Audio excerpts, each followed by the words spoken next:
পৃথিবীর প্রথম দম্পতি হচ্ছে সাইয়েদনা আদম আলাইহিস সালাম আর হাওয়া আলাইহাস সালাম। পৃথিবীর প্রথম স্বামী আদম আলাইহিস সালাম, প্রথম স্ত্রী হাওয়া আলাইহাস সালাম।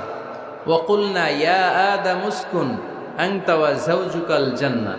আল্লাহ বললেন, আদম তুমি আর তোমার জোড়া বা তোমার স্ত্রী দুজনে মিলে জান্নাতে থাকো। তাহলে ওনারা ছিলেন স্বামী আর স্ত্রী, ঠিক কিনা? তাহলে এই দাম্পত্য সম্পর্কটা এটা জান্নাতি সম্পর্ক।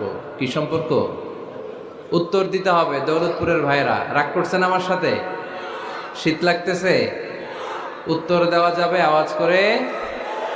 হ্যাঁ, আওয়াজ করে উত্তর দিবেন, মুখে তালা মেরে বসে থাকা যাবে না। তাহলে পৃথিবীর প্রথম স্বামীর নাম কি?